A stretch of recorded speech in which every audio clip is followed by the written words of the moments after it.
Nationally syndicated columnist Cliff Schecter is with us. He's president of progressive PR firm Libertas LLC, as well as the founder and co-owner of We Act Radio in Washington, D.C. It's one of our newest affiliates, and we're really glad to be on. Great to see you, Cliff.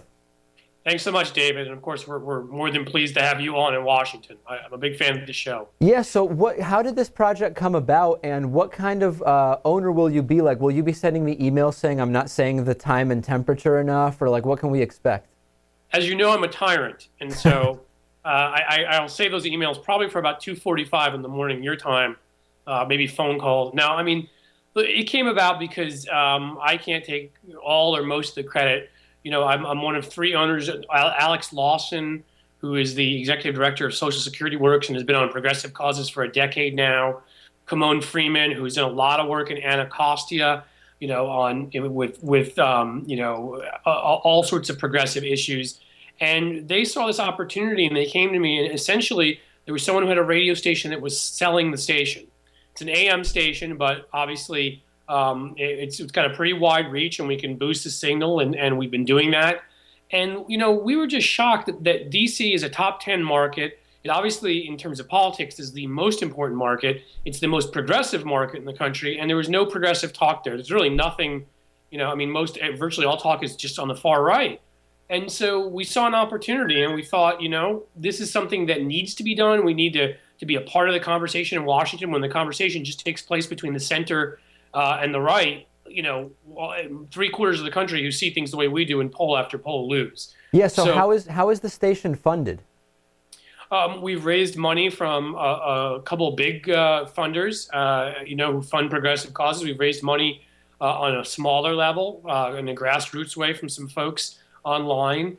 And the crazy partners like us, who knows, maybe my wife will divorce me if we lose the money, but I put a little bit of our own money in there too. So we've got a great base to start. So the radio, we've got a good, solid amount of capital, you know, and now that we're starting to get the advertising going, hopefully that will even expand upon that. And just the talent. I mean, getting your nationally syndicated show obviously is huge, David.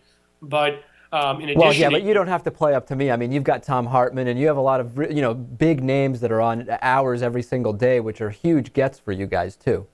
Well, we're very excited. I mean, from Hartman to Schultz to, you know, Stephanie Miller. You know, our nighttime lineup are a bunch of people that have been nationally syndicated before and maybe have online shows now, or regional, but everybody's heard of them. People like Shannon Moore and Nicole Sandler and Sam Cedar, Elon James White, who's hysterical. And our weekend lineup, a lot of stations, you know, on the weekends tend to just rebroadcast, and yet we've got some fantastic. I mean, your show is on the weekends. We've got David Schuster doing a 3-hour show. One of these days, when Liz Winstead and I get our acts together, I mean, I've been so busy trying to make sure the station's working, I haven't had time to start the show with Liz. She's been busy too, but we're going to do a weekly show, and I'm not patting myself on the back. Liz Winstead's the real get there, as you know, co-founder or co-creator of The Daily Show.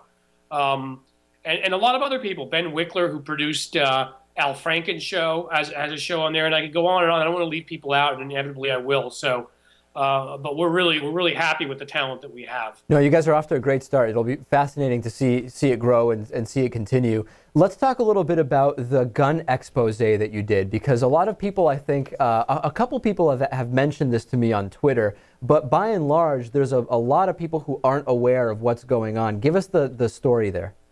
Well, I did an expose. To full disclosure, I do work with Mayors Against Illegal Guns, which is a bipartisan coalition of over 500 mayors around the country who come together to say, look, you know, they're not trying to abridge anyone's Second Amendment rights. They're not coming into anybody's house, no matter what you see on NRA forums and other ridiculous conspiracy theories. They're simply saying, let's enforce and strengthen the laws that stop criminals, the mentally ill, and terrorists from having access to guns. Most people don't know that you can't get on an airplane if you're on a terrorist watch list, but you can get a gun. Most people don't know that, you know, that you can go to a gun show and there's someone who's a federally licensed dealer who has to do a background check, and only 17 states have closed that loophole, so that in the other 33 states you can go right next door to a private seller and buy the same gun, an assault weapon or anything of that nature, and you don't have to submit to any kind of a background check, and it's Absolutely insane. We're just asking for a 3-minute, you know, something that takes 3 minutes to do a background check. something that Justice Scalia, in a very conservative opinion, the two recent Supreme Court opinions, said that this is completely consistent with the Second Amendment, and he's got a pretty conservative view of the Second Amendment. So the Today Show did a follow-up to what we've done, some of the stings we've done, both through internet sales and through sales buying, at gun shows. And they had some of their people buy through the internet, go online, and set up meetings in parking lots, in shopping malls where you might take your kids. I mean, ridiculous. And they're buying stuff, guns that can pierce armor. They're buying a 50 caliber rifle that can shoot 5 miles and take down a helicopter, potentially a small airplane. And I mean, I don't even know what to say about it anymore, that the NRA and a fringe 20% of the population, because that's what it is. We've done polls, a variety of them, with Democratic pollsters, Republican pollsters. Even Frank Luntz did a poll for us. It showed that 70% of NRA members thought that there should be background checks for every gun sale, and it showed that 85% of the population at large, somewhere in that range. Yeah, I mean, what's the argument for not having there's the basic background check? Is it's a restriction of freedom in some way? I mean, I don't even get what the argument would be. I don't really get it either. I mean, I know what they say. They say it's a restriction of freedom. I'm not sure what waiting 3 minutes for someone to check your background is. I mean, that's not really a lot of freedom lost to protect your family from criminals.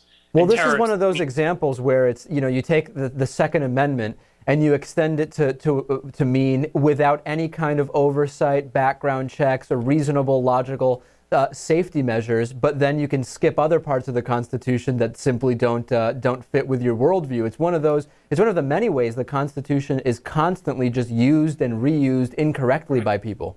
Right. Somehow torturing people is okay, but not doing a background check. But doing a background check is some abridgment of their rights. It's incredible. Really sure.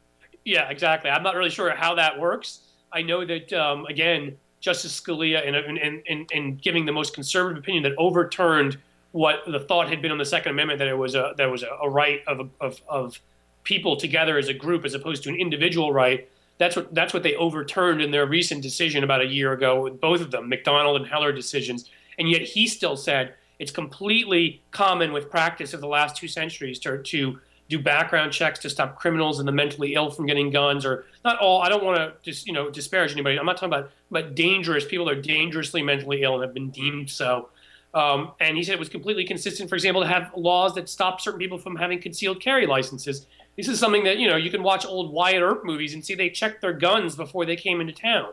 The NRA wants to create this whole false construct of what the history of this country has been. And the history of this country has been actually, we've had pretty good gun control laws, at least on the books, for 100 years now. And they've gotten stronger and stronger, but they've tried to weaken the concept of what, of what the Second Amendment is. They've tried to make it that anybody can get any gun. I mean, there is a phrase in there, you've probably read it, I've read it, well-regulated militia. They can dance around that all they want, but it's in there. That means we have the right to regulate it. I'm not sure what other meaning anyone could come up with.